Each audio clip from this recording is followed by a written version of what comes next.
Hey hey hey! Salut à vous, bande de dangereux complotistes. Bonsoir. Il y a Tedros qui vous salue et qui vous donne encore raison en fait. L'OMS, encore elle, et son fameux directeur général Tedros Adhanom Ghebreyesus qui nous annonce le 12 juillet, cette info nous avait échappé, que l'OMS recommandait de modifier le génome humain.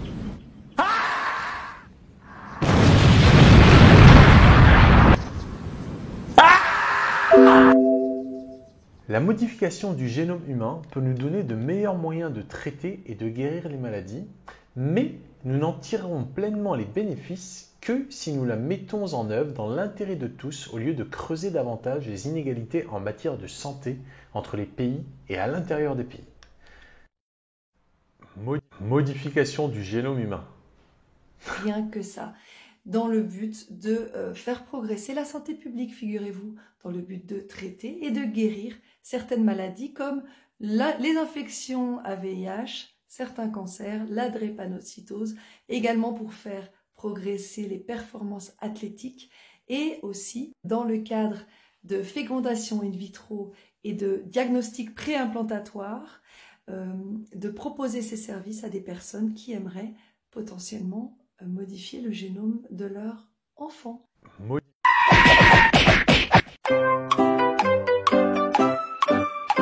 Si c'est pas clair, je vous dis une autre phrase. C'est pourquoi lui et sa petite clique de milliardaires s'étaient fendus en juillet dernier de 2 rapports présentant, disent-ils, les premières recommandations mondiales visant à faire de la modification du génome humain un outil de santé publique en mettant l'accent sur la sécurité, l'efficacité et l'éthique. Puisque vous savez que la Convention d'Oviedo, qui a été signée en avril 1997 par 29 pays, dans les pays francophones comme la France et la Suisse, la Belgique ne l'ayant pas ratifiée car trop contraignante, eh bien cette Convention d'Oviedo, en son article 13, nous interdit de faire des modifications sur le génome qui pourraient avoir une conséquence sur la descendance. Et c'est pour cela que même sur le rapport de l'OMS, le communiqué de presse du 12 juillet, eh bien, il est écrit que certains risques sont toujours là, à savoir ceux qui consistent à faire des modifications du génome qui soient persistants et qui soient héréditaires et transmissibles aux générations suivantes. Donc ça reste un obstacle, mais Tedros n'en démord pas puisqu'il nous dit que ce genre d'outil ne sera efficace que si et seulement si il est à l'usage de tous et il est présenté comme étant dans l'intérêt de tous, pour éviter de creuser des prétendues inégalités de traitement en termes de santé entre les pays et même à l'intérieur des pays. Si c'est Tedros qui le dit, c'est que ça doit être vrai.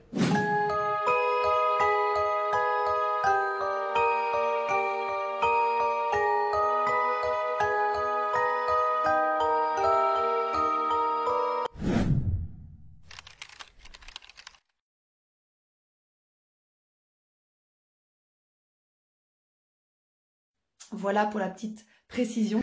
Ça m'avait échappé en fait. J'avais zappé ce rapport de juillet 2021. Mais maintenant que je sais ça, je vous dis que ça suffit maintenant. Ça suffit de faire des théories sur la comète sur vos obscurs groupes Telegram là. Lisez plutôt comme tout le monde le site de l'Organisation mondiale du satanisme. Apprenez du Monde, du Figaro, ce qui est une fake news et ce qui n'en est pas une. Et arrêtez de faire des théories du complot, juste lisez les news. Puisque par exemple en Suisse, on a la loi qui nous fait moyennement rire, mais qui s'appelle LAGH, L-A-G-H, en anglais ça veut dire rigoler. En fait, c'est la loi sur l'analyse génétique humaine qui a été révisée le 15 juin 2018 pour permettre d'analyser l'ADN à des fins non médicales et qui cette fois sera révisée encore une fois en 2022 avec notamment l'ordonnance sur les profils ADN qui sera à l'usage de la FEDPOL, notre police fédérale nationale. Peut-être dans la prolongation de la loi antiterroriste, vous savez, celle qui permet de mettre en isolation, en isolement, en quarantaine ou en confinement ou avec un bracelet, une surveillance électronique, les personnes qui seraient susceptibles d'influencer ou d'orienter l'ordre étatique.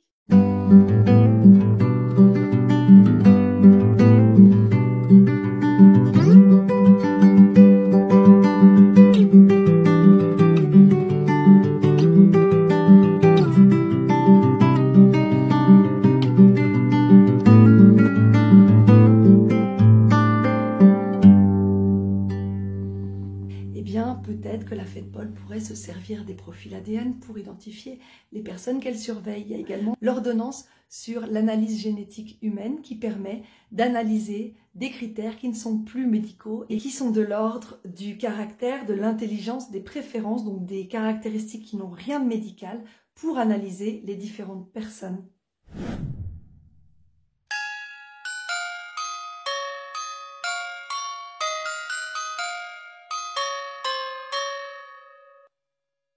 Voilà, donc nouveauté, l'OMS nous donne comme recommandation cette modification du génome humain avec l'outil que j'avais décrit dans l'info en question lorsque je parlais du syndicat LEM qui consistait à découper des morceaux d'ADN et à les remplacer par un autre morceau d'ADN. Cette technique s'appelle CRISPR-Cas9.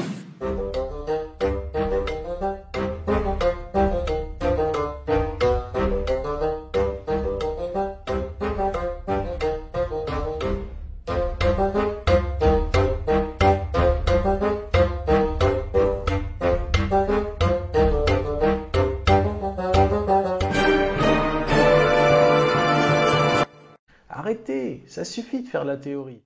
Alors soyez attentifs à vos réglementations, à vos lois, à vos ordonnances, à vos décrets respectifs dans vos différents pays. Bon allez, salut, moi je retourne lire Le Monde.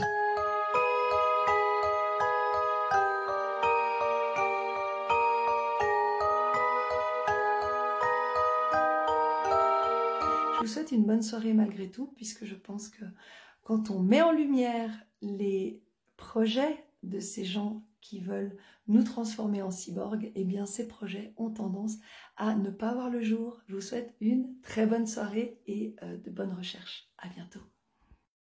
Et petite info à YouTube et à Facebook, si jamais vous tombez sur ma vidéo, sachez que je me suis juste contenté de lire le rapport officiel de l'OMS. Sur ce, bonne picouse. Ciao. Ah oui, autre info capitale, vous avez peut-être vu la bande-annonce ou pas encore de Primum non nocere.